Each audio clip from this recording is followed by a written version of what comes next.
అధికారంలో ఉన్నా విపక్షంలో ఉన్నా మహిళలను కించపరిచే సంస్కృతిని మాత్రం వైసీపీ మానడం లేదు. అధికారంలో ఉండగా నాటి విపక్ష నేత చంద్రబాబు సతీమణి భువనేశ్వరిపై నిండు అసెంబ్లీలో అనుచిత వ్యాఖ్యలు చేసి అవమానించారు.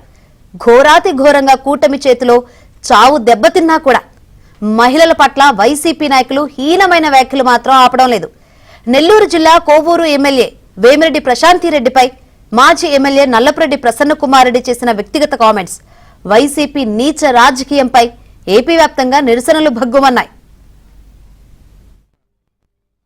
నాకు చెయ్యి నొప్పుండి మద్రాసుకు వెళ్ళాను, ఎంజిఎం హాస్పిటల్కి వెళ్ళాను, మా డాక్టర్ గారికి చూపించుకున్నాను, మెడిసిన్స్ రాసిచ్చారు, తెచ్చుకున్నాను. ఈ లోపల ఇక్కడ కొంతమంది భజన పరులు ప్రసన్న కుమార్ రెడ్డి కనపడడం లేదు, భయంతో దాక్కున్నాడు, ఇవన్నీ ఏదో వాగుతున్నారంట. ఇది నల్లపురెడ్డి శ్రీనివాసరెడ్డి గారి బ్లడ్. ఇది భయపడేది మాలో లేనే లేదు, మా కుటుంబంలో లేనే లేదు. ఎంత దూరమైనా పోతాం, ఎంత ఫైట్ అయినా చేస్తాము. మాకు ఆ బుద్ధులు లేవు. దాంకోవాలా, బెయిల్ వచ్చేదాకా అక్కడ ఉండాలా, ఇక్కడ ఉండాలా, ఎవరికి కనబడకూడదు అనేది నా మనసులోనే లేదు. ఆయన కనబడడం లేదు. ఏడకపోతాను నేను. రండి, ఇప్పుడు వస్తారా, అరెస్ట్ చేస్తారా, తీసుకెళ్ళండి. నేనే పిలుస్తున్నా కదా పోలీస్ డిపార్ట్మెంట్ని. ఆయన చెప్పిందంట, ప్రసన్న కుమార్ రెడ్డి కాళ్ళు చేతులు కట్టి నా కాళ్ళ కింద పడేయండి, తెచ్చాను. చూద్దాం, అది కూడా రమ్మనండి. ఎవడొస్తాడో రమ్మనండి. ఉన్నా ఇక్కడనే నేను మాట్లాడొచ్చా ఆ మాట.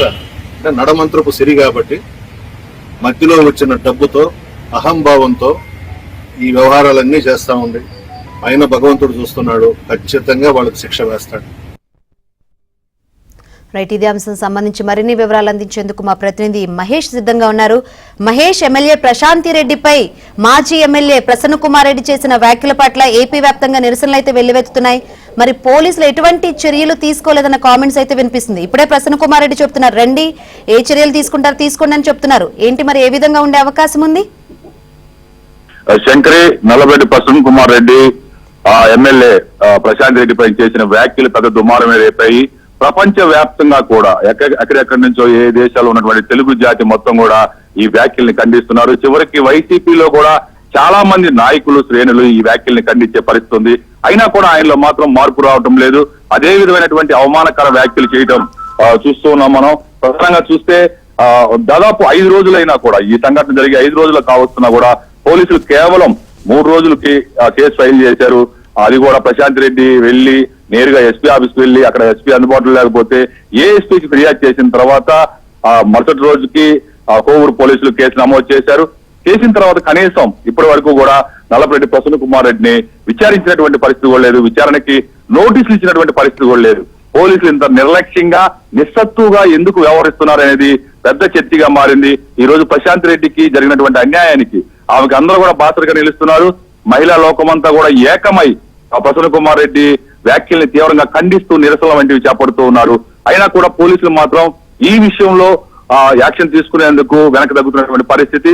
ఒక ఎమ్మెల్యే, మహిళా ఎమ్మెల్యేకి ఇంత ఘోరంగా ప్రసన్న కుమార్ రెడ్డి వ్యాఖ్యానిస్తే పోలీసులు ఎందుకని ఇంత నిర్లక్ష్యంగా వ్యవహరిస్తున్నారు, ఎందుకు కనీసం విచారించలేదని కూడా పెద్ద ఎత్తున చర్చలు జరుగుతున్నాయి. ఇక సామాన్య మహిళలకి, సామాన్య యువతులకి ఏం న్యాయం జరుగుతుందనే ప్రశ్నలు కూడా తలెత్తే పరిస్థితి నెలకొంది. మొత్తం మీద చూస్తే ఈ ప్రసన్న కుమార్ రెడ్డి మొదట చాలా దారుణంగా విమర్శించారు. మళ్ళా నిన్నటి రోజున మళ్ళా కూడా ఎవరొస్తారో రండి, దమ్ముంటే అరెస్ట్ చేయండి, ఎవరొస్తారు, రాజమాత వస్తుందా, రాజమాతను వెంబడి పెట్టుకుని రండి పోలీసులారా అని చెప్పి ఆయన సవాలు విసురుతూ ఇంట్లో కూర్చొని ఉన్నటువంటి పరిస్థితి. ఇదంతా కూడా ఒకవైపు ఈ పెద్ద ఎత్తున నిరసనలు ఎన్ని జరుగుతా ఉన్నా కూడా ఆయనలో తీరు మార్పు రాలేదు. మరోవైపు పోలీసులు చర్యలు తీసుకోవడం లేదు. దీనిపైన ప్రజలందరూ కూడా ఒక అయోమయ సందిగ్ధంలో నెలకొని ఉంది ప్రజల్లో. Thank you Mahesh.